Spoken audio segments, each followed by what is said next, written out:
लाडले बड़े तंग कर रहे हैं।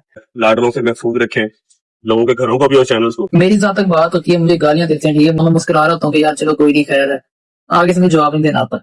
लेकिन जब फैमिली की बात आती है ना, उस टाइम पे आपको नहीं चुप करना चाहिए मेरे ख्याल से। रजब भट्ट और ओन शेख एक मरतबा फिर से आमने सामने। रजब भट्ट कहते हैं कि लाडलों से अपने घरों को महफूज रखें, लाडले किसी का घर भी तबाह कर सकते हैं। रजब भट्ट अपने साले ओन शेख को लाडला कहते हैं और ईमान के साथ उनके जो भी मामलात ख़राब हुए उसका ज़िम्मेदार भी वो ओन शेख को ठहराते हैं।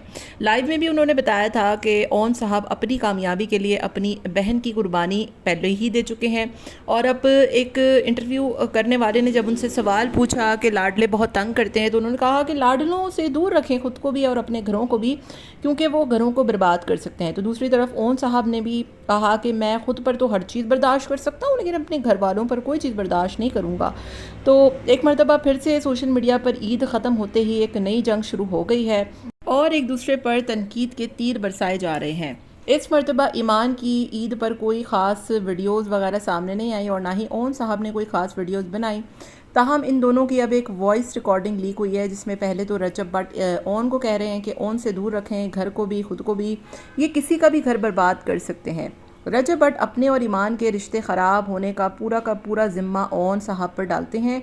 तो दूसरी तरफ ओन भी कहते हैं कि मैं अपने ऊपर हर चीज़ बर्दाश्त कर लूँगा, लोग मुझे गालियाँ भी देते हैं, लोग मुझे बुरा भला भी बोलते हैं, लेकिन बात जहाँ पर मेरी बहन और मेरी वालदा की आएगी तो मैं स्टैंड लूँगा। इन दोनों की आपस की जंग ख़त्म नहीं हो रही और ऐसा लगता है कि ये रिश्ता ओन और रजब का ज़्यादा ख़राब है। ईमान और रजब तो आपस में एक दूसरे को कोई बात ही नहीं करते। ईमान ने अभी तक सोशल मीडिया पे रजब को फॉलो कर रखा है, रजब भट्ट भी ईमान को कभी बुरा भला नहीं कहते। लेकिन इन दोनों की जो जंग है वो इतनी ज़्यादा बढ़ चुकी है कि समझ में नहीं आता कि आखिर झगड़ा ईमान और रजब का है या फिर ओन और रजब का है। अगर रजब भट्ट को ओन से इतने ही मसले हैं तो ईमान उसको क्यों समझाती नहीं है या फिर वालदा जो है वो उनको चुप नहीं कराती।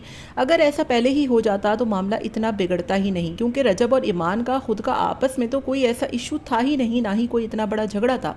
हाँ, इन दोनों के आपसी मामलात यानी ओन और रजब के वो बहुत ज़्यादा बढ़ चढ़ के ज़्यादा ख़राब हो गए थे, जिसकी वजह से मामलात यहाँ तक पहुँचे। बहरहाल जी, आपका क्या ख्याल है, इन दोनों की लड़ाई कब ख़त्म होगी और कब इन लोगों का ये सिलसिला रुकेगा? कमेंट में मुझे अपनी राय का इज़हार ज़रूर दीजिएगा।